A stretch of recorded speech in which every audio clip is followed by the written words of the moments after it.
এই দুষ্টু কোকিল এবং দুষ্টু কাকেরা, চলো আজকে আমরা জেনে নিই খুবই গুরুত্বপূর্ণ একটা জিনিস। তোমরা গোলজি বডি কিন্তু অনেকেই নাম শুনেছো এবং তোমরা জানো যে গোলজি বডিটা কি।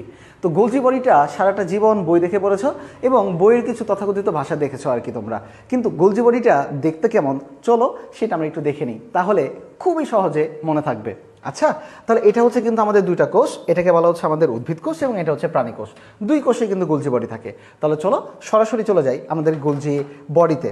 ওকে, এই গোলজি বডি মূলত তৈরি করেছে বা আবিষ্কার করেছে বিজ্ঞানী ক্যামেলো গোলজি এবং এটা সর্বপ্রথম আবিষ্কার করা হয়েছে পেঁচা এবং বিড়ালের স্নায়ুতন্ত্রে।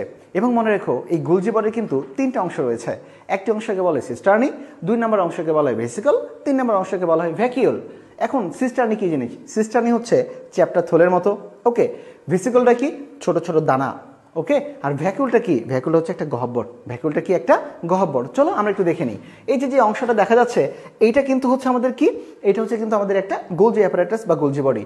এই গোলজি বডির মধ্যে তোমরা যেটা দেখতে পাচ্ছ, এই যে দেখো এক একটা করে কি জিলাপির মতো বা এক একটা করে চ্যাপ্টা থলির মতো, এই এক একটা জিনিসের নাম হচ্ছে দেখো সিস্টার্নি। এদের নাম কি?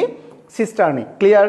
এবং এই সিস্টার্নির মাঝখান দিয়ে যে দেখো এই যে ছোট ছোট অংশগুলো বের হয়ে চলে আসে, এই যে দেখো এটা একটা বের হয়ে যাচ্ছে, একটা ছোট দানা, এটা একটা ছোট দানা বের হচ্ছে, এই যে একটা ছোট দানা বের হচ্ছে। এই দানাগুলোকে কিন্তু বলা হয় কি বলতো? ভেসিকল, মানে ছোট ছোট দানা। আর হ্যাঁ, ভ্যাকিউল কি? ভ্যাকিউল হচ্ছে গহ্বর। কোথায় গহ্বর? এই যে দেখো আমাদের এই যে এই ছবিতে, এই যে দেখো একটা ফাঁকা জায়গা, যেদিকে ভেসিকলটা বের হয়ে যাবে, এটা একটা ফাঁকা জায়গা, এটা একটা ফাঁকা জায়গা, এটা একটা ফাঁকা জায়গা। এই সকল জায়গাকে বলা হয় কি? কি? এটা আমাদের ভ্যাকিউল বলা হচ্ছে। তাহলে সিস্টার্নি এইটা, এরপরে দেখো ছোট ছোট যে দানাগুলান বের হচ্ছে এইটা, এটা হচ্ছে ভেসিকল, এবং এই যে অংশ যে গহ্বর, এটাকে বলা হয় ভ্যাকিউল। এবং সবচেয়ে গুরুত্বপূর্ণ একটা কথা, আমাদের গোলজি বডির একটা গুরুত্বপূর্ণ কাজ হচ্ছে আমাদের এন্ডোপ্লাজমিক রেটিকুলাম থেকে যে খাবারটা উৎপন্ন হয় তাকে র্যাপিং বা ঝিল্লিবদ্ধ করা। তা আশা রাখি এই তথ্যগুলো তোমাদের খুবই কাজে আসবে। আসসালামু আলাইকুম।